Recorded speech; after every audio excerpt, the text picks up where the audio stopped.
Good morning and welcome to the Bookham Nook Show. My name is Kyle Colley, and this is a special episode of Author Talks Podcast, a podcast about hearing the behind the scenes stories, ideas, and writing journeys of authors.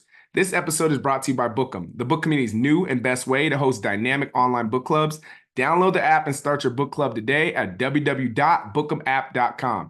Make sure to like, comment, and subscribe to our channel. My guest today is the amazing Dr. Marcus Collins. Dr. Collins is the best-selling author of For the Culture. Marcus previously worked at Apple, was a digital strategist for Beyonce, the Brooklyn Nets, and is currently a professor of marketing at the esteemed Ross School of Business at University of Michigan. Go Blue. Marcus is a cultural scholar. He's a brand expert, a marketeer, an educator, a father, and a lover of A Tribe Called Quest and the Monkees. Marcus, welcome to the Author Talk podcast. Thanks for having me, man. I appreciate the introduction. Absolutely. I really do kind of want to start like modern time because there's been a lot of interesting things happening in culture. Can you talk a little bit about any like important cultural events that's happened in 2024 or like any marketing campaigns that caught your attention and kind of what it's taught you about human behavior? Yeah, well, I mean, I think there's so much happening across the globe that have implications on culture because they are influenced and informed by culture. I suppose the thing that's most at the forefront would be the 2024 presidential elections. And you go, well, that's politics. What does it do with marketing? Well, marketing is going to market, and we go to market to get people to move. And what we're seeing right now is a stage set for two brands, brand Biden, brand Trump. They're trying to convince people to go out and vote in their direction. And we've had some exogenous shock to the systems over the last couple months, be it the 34 counts of criminal action on behalf of Donald Trump. We saw just last night a not so favorable performance from President Biden. So the idea is that here we have two branded products in the form of humans that are flawed, and we're humans, we're flawed. So it's no surprise. But from my view, at least, we have one branded product that is the fact that it is even in consideration is laughable, a felon, right? With more counts of with more accusations or indictments waiting for him in the reserves, 2 times impeached, just a prolific liar, sexual assault, all these things, right? So you have a branded product. To my view, it goes, this is how is this even mentioned? On the other end, you have someone who is up in age, and therefore cognitive abilities are compromised. Yet, while that may be my view of these two branded product offerings, someone else's viewpoint might be different. And those viewpoints, the way we see the world, is informed and mediated by our cultural subscription. And therefore, these are cultural matters. Also, they are marketing matters. Yeah, and then also we have the third brand, which is the brand of America too, which is like a whole different brand. And who do we want to be as a society, and what is our values now versus, so there's a lot that goes into that part of it as well. That's right. America is a brand. It's a branded product, right? And we talk about brands are these are identifiable signifiers that conjure up thoughts and feelings in the hearts and minds of people relative to a company, institution, organization, person, product, entity, and the like. And America is a brand. And as we think about potential leaders of said brand, we try to find the leader or the potential candidate that is the most reflective, that is congruent with our ideology of the brand that is America. It's sort of like pairing an artist with a CPG brand. Yeah. Are these things congruent? Right? We look for congruence, whether we buy into it or not. Yeah, were there certain cultural events that happened in your childhood that stuck out or kind of moved you towards like affiliating and understanding brands on a deeper level? I think in sort of looking back in retrospect, I can see how seeds were planted, but at the time I didn't see it as such. My favorite campaign, which I talk about in the book For the Culture, when I was younger, was the Sprite Obey Your Thirst campaign because I felt like it was the first time that I saw people who looked like me, who talked like me, um, and sort of captured the cultural identity that I subscribed myself to, that being hip hop at the time. But I think about movies like Boomerang, where it was the first time I even saw advertising as a profession, and the practitioners of said profession looked like me. They were Black. When I think about the products that were so important that I had to have, like the starter jacket back in the day, or I wanted troops so badly. My mother was like, ain't no way. My parents was like, ain't no way you rocking them sneakers because drug dealers wear those sneakers. I wanted a triple fat goose, same thing. Drug dealers wear a triple fat goose. I wanted a beeper. My parents were like, unless you're a doctor, you don't need a beeper because drug dealers, you know what I mean? So like what these products were sort of signifiers of, they weren't available to me because of what my parents thought was acceptable for people like us. And what I didn't realize then that are just so salient today is that all these choices that we make about things aren't because of what they are, but because of who we are and how we translate them through our cultural lenses based upon our identity projects. Yeah, it's interesting you said that because I was watching a clip and it was basically one of the heads of Audemars Piguet, like AP, was talking about Jay-Z and how in early 2000s Jay-Z was wearing like 14 watches and all that, and their brand was scared to affiliate with him, right? But now we look at it and say that is such an obvious choice because we've seen how creator economy has changed and how we get behind people so much. What do you kind of think about when it comes to that? Like, especially when it comes to how do we affiliate our brand with different cultural icons and creators and stuff? So again, brands are vessels of meaning. And the idea is that what this brand means, is it congruent with what this person represents, the brand that is this person? And when we think about people like the Jay-Z's of the world, they're not just celebrities, they're cultural producers. And we think about culture as a system or a system of systems, we see how important cultural production is with regards to how we self-identify, right? Culture is this system of conventions and expectations that demarcate who we are and govern what people like us do. It's anchored in our identity, which informs how we see the world, our beliefs and ideologies, which then informs how we show up in the world. Our shared way of life is the artifacts we don, the behaviors that are normative, the language that we use. And then they are expressed through cultural production, shared work, literature, film, television, movies, pottery, poetry, art, dance, and brands and branded products become ways by which we express our cultural subscription. The alchemy of these systems or systems of systems make up our culture. So cultural work, be it songs, as in hip hop, be it movies, as in Men in Black, I Make These Look Good. Will Smith puts on the Ray-Bans and we see people buying Ray-Bans out the wazoo. Why? Because the meaning that is constructed through that works is then transferred over to the meaning that we impregnate into these brands and branded products. I remember Jay-Z has a song called Change Clothes, Yep. 2004 Black Album. And he releases this song at a time where throwbacks are the thing. I mean, Jay-Z used to wear throwbacks, right? The throwback jerseys, that was the thing. Oversized jerseys, white t-shirts, oversized white t-shirts, super baggy pants, and Air Force Ones, right? Like some ones. That was sort of the aesthetic of what was cool. And Jay-Z says, y'all acting way too tough. Get a suit, get it tapered up, and not just change clothes and go. And we saw immediately this transition in the aesthetic of hip hop. The people started wearing blazers. They started wearing big ties. Like that was the aesthetic of that mid early 2000s, abandoning the throwback, and the sales of basketball jerseys nose dove, just like off the cliff. And I remember the NBA commissioner reportedly asked Jay-Z, like, please stop talking about people wearing jerseys and not to wear jerseys. Please, you're killing the business. And he's right. But that's what cultural production does.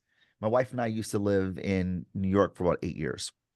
And while we were living there, we had a small little hatchback car we used to drive because it's the city. New York is very dense, and finding a place to park is pretty difficult. Yeah. So we drove a little hatchback car. And when we were pregnant with our first daughter, And we said we need to get a bigger car, and we weren't going to get a minivan, so we decided to get an SUV. We made a long list of SUVs that we'll potentially get. But there was one SUV that wasn't even up for consideration, not even close. And that SUV was a Toyota RAV4. And why is that? Toyota RAV4 is a really good car, like we talked about here. Well, back to Sean Carter, in this case, really a Kanye West lyric on Jay-Z's Run This Town. Kanye goes, "What do you think I rap for? To push an effing RAV4?" And there was no way in the world that I was going to pull up in front of my friend's crib driving a RAV4. No way, no way. Because, of course, that line would be repeated like, "Oh, I guess you don't rap."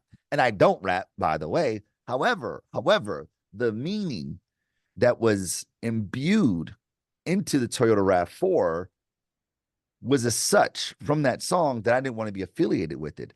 The RAV4 is a really good car. It's a great car. It has all the JD Power and Associates stuff. It has all the things. But I wasn't going to make a $40,000 plus purchase because of a rap lyric. I mean, think how powerful that is. They aren't just lyrics. They're cultural works. They're cultural production that signals, reflects, and creates expectations of what people like me ought to do. And culture moves forward on the basis of one simple question. Do people like me do something like this? The answer is yes, we do it. The answer is no, we don't. We made that decision hundreds, if not thousands of times a day based on our cultural subscription. And that's so true. And when you anchor yourself in that identity, it kind of makes me think about what you were saying in the book about you start with the soul and you end with the sale, right? And when we see these cultural icons, whether it be Jay-Z or when you're talking about Kanye, who also had an impact on clothing in a lot of ways, because he talked about the pink polo, no one was doing that. They were telling me get the next jersey. And he also did a lot in that side of culture and changing it up too. But I do want to kind of get into your book about that, specifically like the soul part. Why do so many people get that part wrong? For long, we have been conditioned, taught, even in school, that when we go to market as marketers or as brands, we have to sort of signal the value propositions. My razor sharper, my battery lasts longer, my car goes faster, my shampoo will give you more body, whatever that means. And the idea there is that people are compelled by the rational. That like if you have the bigger mousetrap, people are going to buy the bigger mousetrap. But what the behavioral sciences has shown us over and over repeatedly that people are not as moved by the rational as they are by the emotional, that we are emotional beings. Steve Jobs once said that you don't convince people by rationality, you convince them by their passions, by what they believe, by what they feel, feelings. And this is evidenced in the biology of decision making, that the part of the brain that's associated with decisions, it's called the limbic system, is also the part of the brain that's associated with emotions, right? And we know this intuitively because we call that intuition. I felt a certain way, so I did a certain thing. It felt right, so I did it. Our emotions are very, very much tied to our behaviors. And we lead with our emotional brain and we rationalize with our rational brain. Right? The part of the brain associated with rationality is called the neocortex. It's also a part of the brain associated with language, which is why it's easy for us to articulate the rational, harder for us to put our feelings into words. But this is why someone asks you, why'd you marry your spouse? You go, because he completes me, something ridiculous like that. We say those things because it's hard for us to put into words what we feel. And since we don't have the words to articulate what we feel, we tend to articulate the rational. So when marketers bring products to market, when anyone goes to the marketplace to get people to adopt behavior, we tend to lean into the rational because that's what has been articulated. But what actually drives our behavior is what we feel. Therefore, if we want to get people to move, we should start with the soul and end with the sale. As C.C. Chapman puts it, start with the emotional brain, then end with the rational brain, end with the justifying value propositions, but start with the emotive emotions. Yeah, I think it was kind of similar to like what Benjamin Franklin said. I might be saying it a little off, but he basically said if you want to persuade, appeal to interest, not to reason, or something like that. It's kind of in that area. But I think when you say that, kind of makes me think of even like those bigger campaigns, like with Steve Jobs, where he talks about think different. That was a whole brand shift.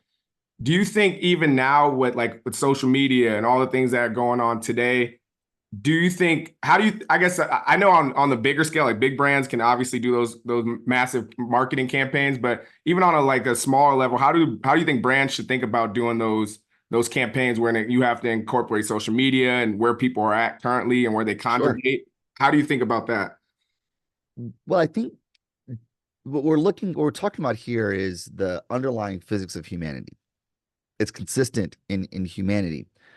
And these underlying physics are present and real despite the context, whether you're a big brand like Nike or you're a small brand like Nike once was, whether you're a big brand like Apple or a small brand like Apple once was.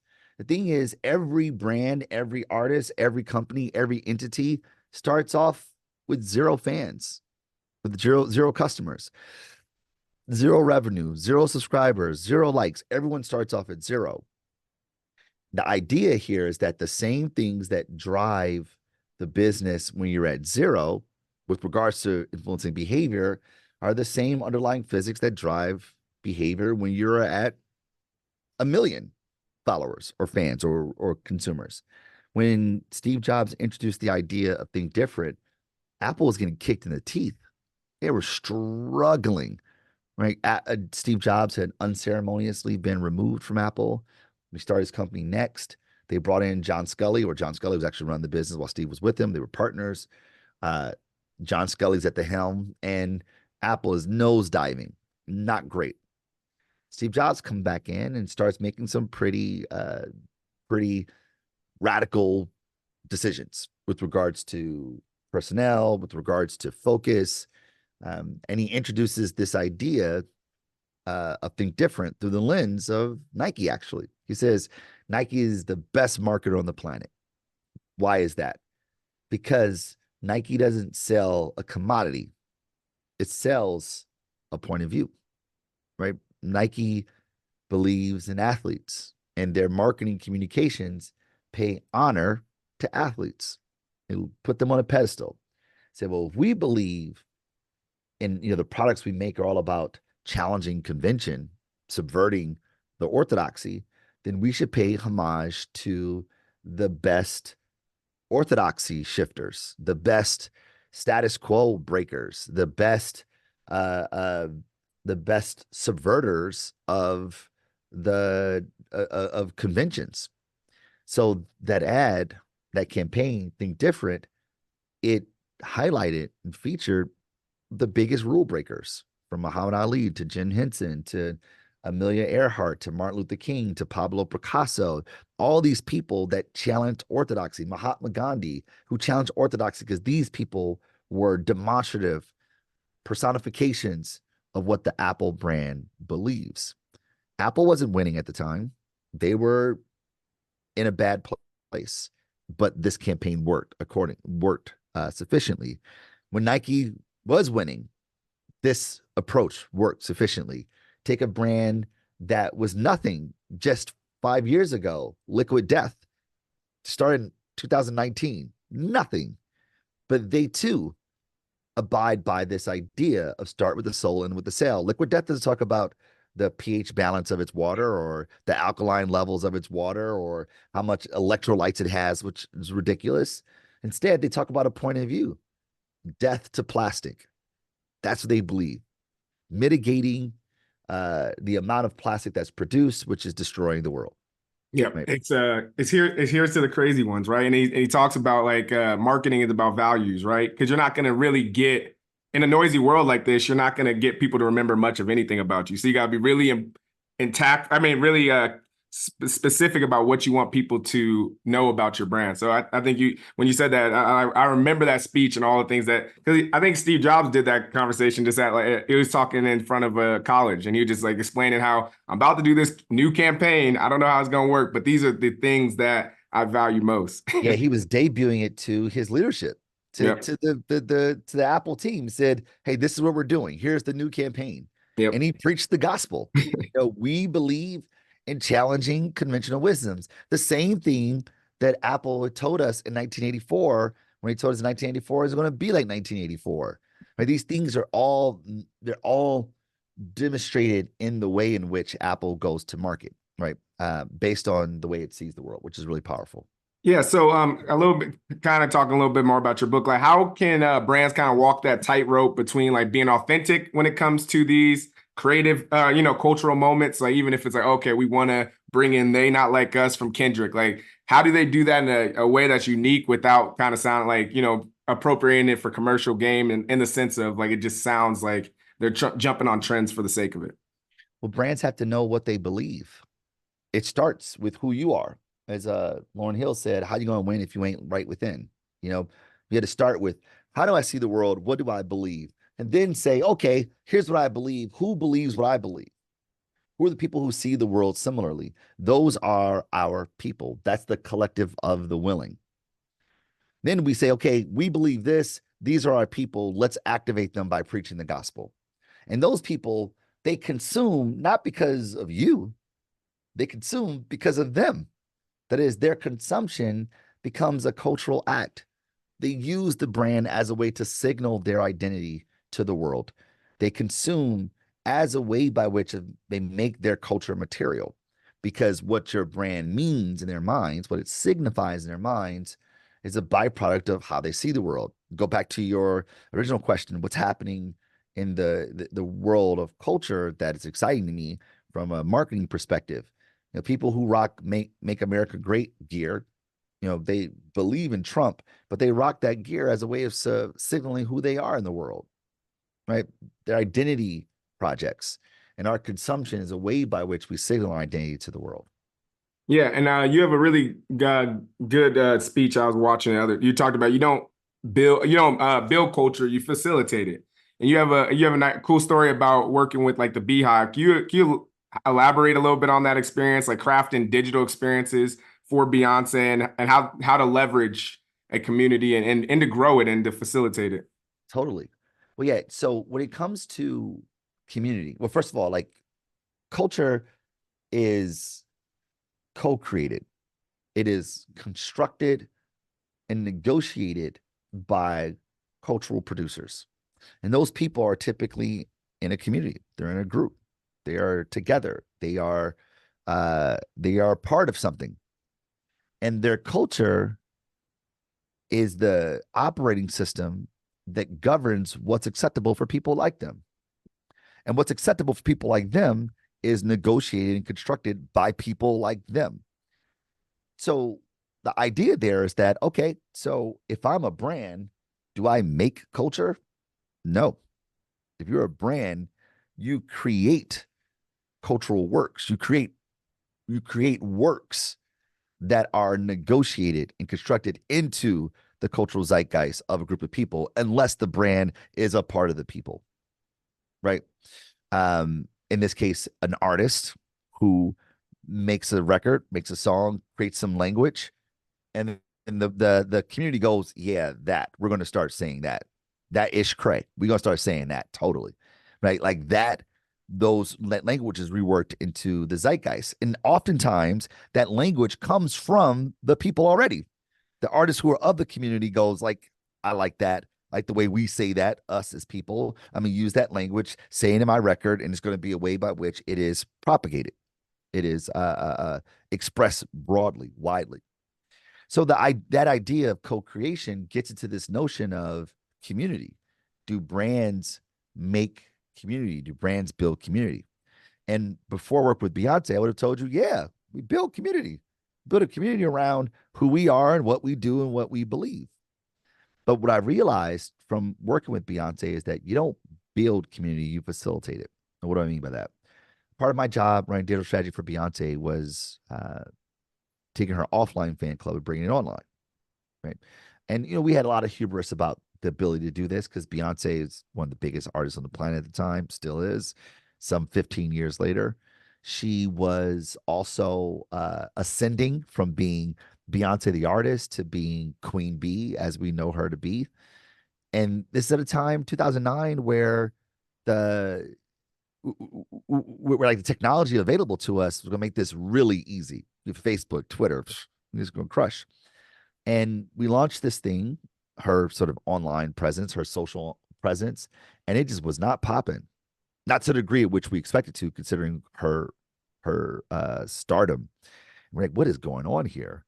And what the team realized, I can't even take credit for that. The team realized that there's a group of people off in the recesses of the internet that call themselves the Beehive.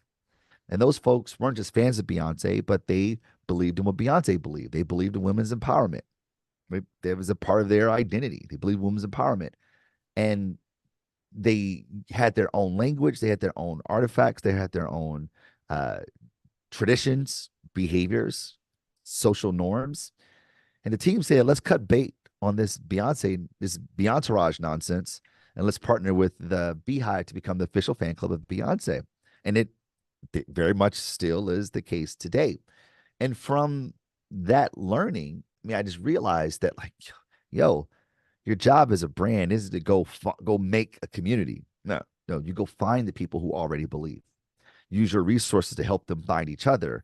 Use their resources to remove the points of friction that keep them from realizing what they have in common and what they care about in such a way that allows them to connect closer to you because of these shared beliefs. Yeah, so like when you get into a community, then what do you how did you all facilitate posts? Like, okay, you found the Beehive and you see that they have a language and they have a culture. Was it just more so like, hey, you are the official, or how did you all intertwine the brand throughout after that? Well, so I wasn't there at the time. I had left at that point. Okay, And my understanding is the team said, hey, like, let's just make this official. Like, let's not play around here. Let's make this gotcha. official. Let's make this the thing. And the thinking was they're already doing all the things that we wanted them to do, that we wanted our fan club to be.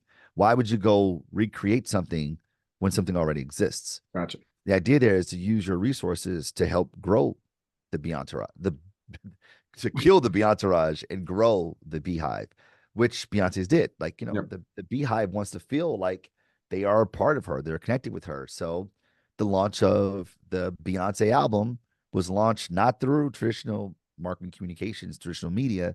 It was launched through the Beehive. Yeah, and kind of switch a little bit, but staying in the lane of artists. One of my favorite artists is Quincy Jones, and he talks a lot about soul plus science, right? Because he's like, there's only 12 notes, but what you can do with these 12 notes makes all of music. That's And you right. have a very similar talk in your book about, a lot of marketing is, of course, what we're talking about with the soul, and then there's the academia of like kind of like the lessons, the stories, and how to position things. So can you talk a little bit about like how you intertwine that? Like how did like academia knowledge inform your practical work and like all that in the specifics when it comes to that side? I think that's a good metaphor to use, the Quincy quote, right? 12 notes, but it's all about what you do with those 12 notes. And I think that's it's a very good proxy for marketing communications, that to use those 12 notes, you have to understand theory. You have to understand the relationship between those 12 notes. You have to understand the relationship between the chords that are made up of the different permutations in which those notes come together, the melody, the rhythm, all those things. You have to understand how these things play together. But the manner in which you feel them, the manner in which you're connected to them, allows you to create things that are new, allows you to create things that evoke emotion. There's like the same three chord changes in popular music, but the manner in which those chord changes are approached and the melody that's on top of them and the rhythm they sit inside of makes all the difference. The same thing goes with marketing communications, going to market. Like the underlying physics of humanity are what they are. And the better you understand them, the more likely you are to pluck the strings that get them to play. But you have to understand the theory of humanity. You have to understand the behavioral sciences if we are to consistently play in key, if we are to consistently get the kind of outcomes that we're looking for. But you can understand all the theory. But if you don't feel humanity, if you don't connect with humanity through your humanity, the creative ideas you come up with aren't going to hit like you want them to. They're not going to resonate the way you want them to, because it needs the human element for it to feel human. Yep. And speaking of that, I do kind of want to talk about like how you the Brooklyn Nets like rebuilding and how that like kind of undertook because there's a lot that goes into the feeling there. Can you discuss like the cultural insights informing the rebranding of the Brooklyn Nets and how you brought in the community? Because I thought that was really cool too. Well, they were the New Jersey Nets when we met Yeah, them, New Jersey. and the assignment was to move the New Jersey Nets to Brooklyn. And as the CEO, Brett Yarmark, had instructed us, he wanted the Brooklyn Nets to be to Brooklyn what the Knicks are to Manhattan. And you go, what? Like, what? Like, that is a feat, my friend, especially considering the fact that the New Jersey Nets was a losing franchise. They won a championship. It was being imported into New York from New Jersey. And anyone who's a New Yorker knows the animosity that New Yorkers feel for almost all things New Jersey, other than like, Billy Joel, Bruce Springsteen, and John Bon Jovi, and Redman and Lauryn Hill, basically. Everybody else, nah, fam. So these things are kind of working against us, not to mention that the arena that the Brooklyn Nets were building was being built in the heart of Atlantic Terminal in Brooklyn, which is going to upseat a lot of local residents and a lot of local businesses. People were hot, and rightfully so. They're protesting, boycotting the Brooklyn Nets coming. So that's the backdrop. That's what we're working with. So the value propositions weren't looking good for this branded product. So instead of focusing on the value propositions, as we know, we decided to focus on the people, the Brooklynites. And what do we know about Brooklynites? That they're a very proud bunch. The idea was that, well, let's stoke Brooklyn pride as a way to get them excited about the Brooklyn Nets. Our thinking was if we could stoke Brooklyn pride, then people would buy into the Brooklyn Nets as a badge of identity, as a way of saying I'm a Brooklynite, not a Manhattanite, that I am from Brooklyn. So the idea here is that the cultural works that we were going to put in the world were going to be identity marks for people, receipts of identity. And we did that by focusing only on the people, not on the team. Focus on the people first. In short, we identified the most high traffic areas in New York and in Brooklyn, and we put up billboards that said, "Of course, Brooklyn has balls. Now it's official. If you're not with us, the bridge is that way." Right? All these things are stoking, the pride of Brooklyn, and the idea in this was that we were going to stoke Brooklyn pride by declaring an enemy of the state, pulling from the theory of human behavior from a gentleman by the name of Edward Bernays, who's the godfather of propaganda. It said that you can unite a people by declaring an enemy of the state. And fortunately for us, we had a local enemy, and that was Manhattan, right? The team that we were trying to subvert. So the notion there was that we're going to start this rivalry. So we're going to activate Brooklynites by, of course, bridges will be crossed. If you're not with us, the bridge is that way. And then we started putting those same billboards up on the Manhattan side so that Brooklynites who had schlepped their way to Manhattan on the weekdays felt like Brooklyn was with them. And we used the language "Hello Brooklyn," coming from a Jay-Z song, which also coming from Brooklynites that we know as the Beastie Boys. "Hello Brooklyn." So the language felt like it was of Brooklyn. And the long and short of it is that we didn't announce that it was the Brooklyn Nets campaign until weeks later. And by the time we sort of revealed the entire campaign, Brooklynites were buying Brooklyn Nets gear before the team even played one game. In fact, our Brooklyn Nets gear shot from number 26 in all of merch in the NBA from NBA teams to number 2. It's unbelievable. Before they play a game, the first game in the Barclays Center was sold out. Yep. Right. We had the help of Jay-Z doing concerts as well to sort of prime the pump. I mean, all these things were happening, and they were all demonstrative representations of this notion that don't focus on the value propositions first. Start with the soul, then end with the sale.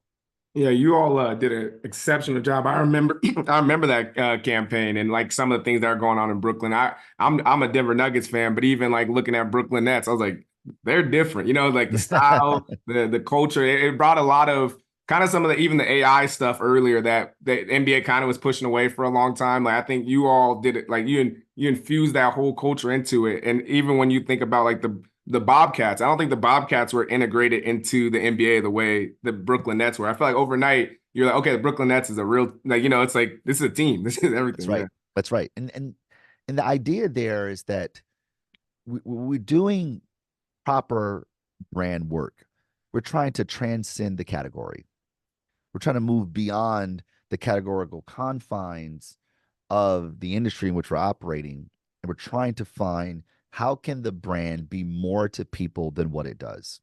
Yep. How can the brand be more to people than what it does? And when it does, when it does, when it performs beyond the value propositions, beyond the category, people go, "Oh, that's my brand." Yep. And they use that brand to communicate who they are. And that's just ridiculously powerful. Yeah, it's the same way where we will wear brand T-shirts of bands that people don't even listen to. Like people rock the Ramones, they rock I don't know, Metallica or Led Zeppelin, and if you ask them to name 5 songs, they don't know, but they know it means revolution, it means That's right. transcendence. So now That's it's right. good. I kind of want to get before we wrap up. I just want to talk a little bit about your writing process, like kind of like what was the writing process like, and how that worked for you. Painful. It was painful. One of my colleagues puts it this way, and I've borrowed this phrasing is that I don't like to write, but I like to have written, so I write. Um, I found it to I wasn't a writer. You know, I studied in undergrad, I studied engineering, so like I've always been sort of in STEM, even in high school, English. I mean, I did well in those courses, but it wasn't my strong suit. Like writing papers was not my thing at all. So I didn't have sort of affinity for writing. But when I decided to write, I had already started writing in my doctoral program. So I was already being sort of prolific on that side. And my thinking was that I would just use my dissertation and rework it to become a book. And that was not the case at all. I mean, I think I used maybe a 16th of my dissertation in the book. Those things were not, it wasn't very present there at all. So my process was like, how am I going to write this thing? And I knew that if I was going to write a book, then I wanted it to feel like me. I wanted it to be in my voice, and I wanted it to be vulnerable. I knew that there's no way I could write this thing because it had to feel like it came from me and that it was of me. So I wrote like that. I wrote like I talk. And once I kind of got into the groove of like my voice and how I wanted to the book to manifest, I would put up the slides from my class or from talks that I've given, and I would just write what I would say. Like I would look at the slide and go, what I'd say. And I would write that so that it felt like I was talking because I was writing as if I do talk. Now, of course, I make sure that the stanza and the grammar structures were on point to the best of my ability, at least. But those are the vibes. I wanted to Yeah. feel and sound like me. And the voice really shines through because there's even parts of the book that we didn't get into, but like your religious background, how that formulated, and how you connect with brands and understand that, like the congregation and preaching to the gospel, I think, or evangelizing the message. You do a great job of like intertwining that as well. So, I um, appreciate that. It means a lot yeah, to me because I thought it was important. Because look, there's people who've been writing about culture for over a century, who are way smarter than me. It's just light years ahead of me as far as their intellect and their ability to write. And I figured if I was going to contribute to the canon, it had to be something that was uniquely me. It had to be something that was not in the exam literature at the moment, and could be helpful for people. And I think that's been the one of the most rewarding parts about writing the book is when I meet people who are like, I read the book and I saw myself. I didn't think I could talk about my faith in a business context, but like you doing that made me feel like I had permission to do it also. And this is what we know about culture, about all things. that are social in nature, that we have a tendency to conform because conformity means safety, right? Since our sub-Saharan African days, we have always, tried to socialize as a way to stay safe. And that meant to conform, that meant to imitate, as Gabrielle Tard would say, the society is imitation. But we only get change when someone is brave enough to look silly just for a moment, Yep. just for a moment, to look silly. And they go, huh, that was odd. Wow, that's kind of cool. Like, oh, what's going on there? And then we negotiate and construct that is okay, that is cool, that is acceptable. And then we adopt that to become the new orthodoxy. And it's these exogenous shocks to the system that ultimately get us to cultural change. Without them, we're stuck. Without them, we never progress. So I felt like this was my way of not just writing a book, but creating cultural works such that people can use this work as a way to express their own identity and hopefully, prayerfully, inshallah, that they would feel inspired to do the same thing for someone else. No, that's well said. And one thing that we always talk about on our Founders Talk podcast is like what's most personal is most general. So I think that really shined through the book. Last thing on writing, and then we'll wrap up, is kind of were there any stories that didn't make it? I know, there's so many things that you could put into a book. Were there any stories that you wish you put in there, but it's like it just wasn't going to work? Yeah, I wanted to tell a story about State Farm and the Cliff Paul campaign, but it wasn't. It felt like it didn't feel like it had a home, even though it was of the same ethos. It didn't feel like it had a natural home. But I wanted to tell that story. They didn't make it in the book. I had a really long passage about Thanksgiving, its historical origins, and what it means today. That I thought would have been pretty powerful. But maybe I'll save that for an essay that I'll write later on, much like the Cliff Paul. Maybe I'll write that later on in a different essay. Thankfully, the paperback version of the book comes out in the fall, and I wrote an epilogue Oh, or cool. an additional chapter. And that chapter essentially uh, says what I learned since writing the book.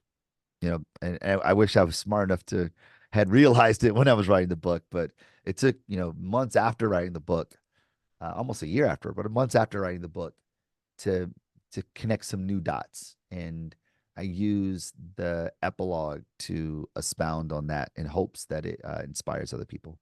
Oh yeah, we're gonna be looking out for that, and also for the Thanksgiving writing because we want to see that as well, and the Cliff Paul, like all those are great that's great campaigns. So Yeah, I man. do really appreciate you. Last thing, what are some? I want to get into a little bit of your like book preferences. Like, what's the last book you read? What are you reading now, and what do you plan to read in the future? Oh wow. I typically only read nonfiction. I, Gotcha. I almost exclusively read within my space because I'm constantly just trying to get deeper. Even though there are things I read tangentially that are next door to the space at which I work in, which I study. So I'm almost exclusive reading in that. The most recent thing I read, I went back and revisited Kimberly Crenshaw's work on intersectionality, Okay. and I'm doing the lit review now for what will be my second book, which I'm writing the proposal for this summer. Cool. So lots of reading there, not books as much as academic writing. Gotcha. And the way we like to end this podcast is, can you tell us what should be in a founder's toolkit and what should be in a marketer's toolkit? Oh, the Founder's Toolkit. I think you need like a healthy dose of delusion. Yeah. You have to believe in the thing that you can't see. The scripture talks about faith. That faith is the substance of things hoped for, the evidence of things not seen. Right? This notion of not being able to see it, but believe that it's there. It's like it takes faith to step out on nothing and believe that something is there. That's we would say is delusional. I mean, you need a healthy dose of delusion to be able to step out and believe that your thing is going to work when everything around you is saying it's not going to work. My old boss, Steve Stout, would say that if you have an idea that is logically sound and no one understands it, no one believes in it, then you're probably onto something. That's delusion. That needs to be in the founder's toolkit. Delusion. The marketer's toolkit. You need empathy. Radical, radical, radical empathy. That's the idea of being able to see the world through the lenses that are not yours, right? The ability to adopt the perspective of other people who don't look like you, who don't sound like you, who don't talk like you, who don't make meaning the way you make meaning, to see the world and go, I get it. I may not agree, but I get it. Because if we get it, then our chances of getting them far higher than it would be than saying them people crazy. And the truth of the matter is that we operate in the world as if the world is objective, and our subjectivity is supreme. The truth of the matter is it's just not so. That your truth is just as valid as my truth, even if they are conflicting, so long as your truth doesn't mean my oppression or my marginalization. When those things are so, when your truth and my truth can coexist because they don't mean each other's eradication, then we actually get to better outcomes because we have heterogeneity in the way in which we see the world now. We can see the world more broadly. So marketers must have empathy. There's no way around it. No, that's very well said. Now, thank you for that. That was great wording at the end of the podcast. Dr. Collins, I really do appreciate you. Please let us know how we can support or where to find you on the internet or anything that's coming up in your world. You can find me at my website, marktothec.com, marktothec.com. Also at marktothec across all the social spaces. And September 10th, paperback version of For the Culture comes out. It's worth a read for sure. Thank you. Thank you for your time, and I appreciate you. Appreciate you, Doc. Have a good one. Take care. Take care.